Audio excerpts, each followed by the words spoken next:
Emptiness is a central teaching of all Buddhism, but its true meaning is often misunderstood. If we are ever to embrace Buddhism properly into the West, we need to be clear about emptiness, since a wrong understanding of its meaning can be confusing, even harmful.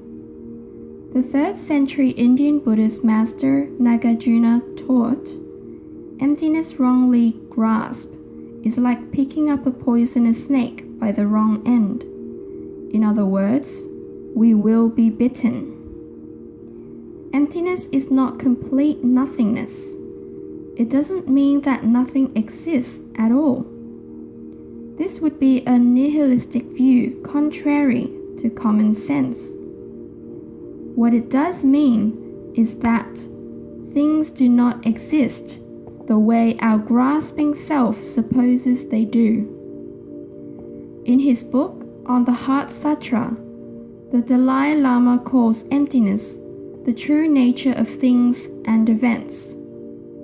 But in the same passage, he warns us to avoid the misapprehension that emptiness is an absolute reality or an independent truth. In other words, emptiness is not some kind of heaven or separate realm apart from this world and its woes. The Heart Sutra says, all phenomena in their own being are empty. It doesn't say all phenomena are empty. This distinction is vital. Own being means separate independent existence. The passage means that nothing we see or hear stands alone. Everything is a tentative expression of one's seamless, ever-changing landscape. So though no individual person or thing has any permanent fixed identity, everything taken together is what Thich Nhat Hanh calls interbeing. This term embraces the positive aspect of emptiness as it is lived and acted by a person of wisdom, with its sense of connection, compassion, and love. Think of the Dalai Lama himself and the kind of person he is. Generous, humble, smiling, and laughing. And we can see that a mere intellectual reading of emptiness fails to get at its practical joyous quality in spiritual life.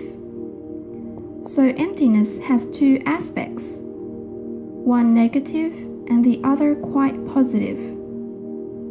Ari Goldfield, a Buddhist teacher at Wisdom Sun and the translator of Stars of Wisdom, summarizes these 2 aspects as follows. The first meaning of emptiness is called emptiness of essence, which means that phenomena that we experience have no inherent nature by themselves. The second is called emptiness in the context of Buddha nature, which sees emptiness as endowed with qualities of awakened mind like wisdom, bliss, compassion, clarity, and courage. Ultimate reality is the union of both emptiness. With all this in mind, I would like to highlight 3 common misunderstandings of emptiness: emotional, ethical, and meditative. Emotional. When we say I feel empty, we mean we are feeling sad or depressed.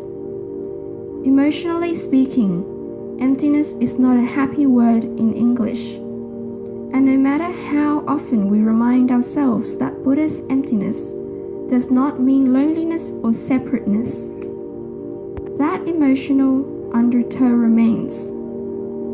At various times I have looked for a substitute translation for the Sanskrit sunyata. I have tried fullness, spaciousness, connectedness, and boundlessness. But as Ari Goldfield points out, emptiness is the most exact translation. Emptiness is also the term that my own teacher, Shunryu Suzuki, used, though he usually added context. Once, speaking of emptiness, he said, "I do not mean voidness. There is something, but that something is something which is always prepared for taking some particular form." Another time, speaking of the feeling tone of emptiness, he said, "Emptiness is like being at your mother's bosom, and she will take care of you." Ethical. Some Buddhist students rationalize or excuse bad behavior of their teacher by asserting that through his understanding of emptiness, the teacher is exempt from the usual rules of conduct. One student said, "Roshi lives in the absolute, so his behavior can't be judged by ordinary standards." While it is true that Buddhist teachers sometimes use unusual methods to awaken their students, their motivation must come from compassion, not selfishness. No behavior that causes harm is acceptable for a Buddhist practitioner, teacher, or otherwise. Meditative. Some Buddhist students think that a meditative state without thought or activity is the realization of emptiness. While such a state is well described in Buddhist meditation texts, it is treated like all mental states, temporary and not ultimately conducive to liberation. Actually, emptiness is not a state of mind at all. It is, as the Dalai Lama says, simply the true nature of things and events. This includes the mind, whether the mind of the meditator is full of thoughts or empty of them. This true nature holds. Conclusion.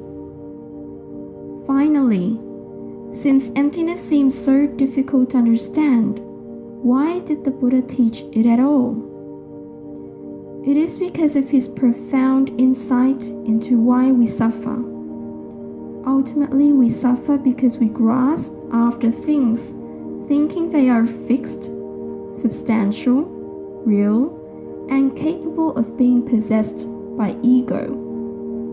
It is only when we can see through this illusion and open ourselves, in Ari Goldfield's words, to the reality of flux and fluidity that is ultimately ungraspable and inconceivable, that we can relax into clarity, compassion, and courage. That lofty goal is what makes the effort to understand emptiness so worthwhile.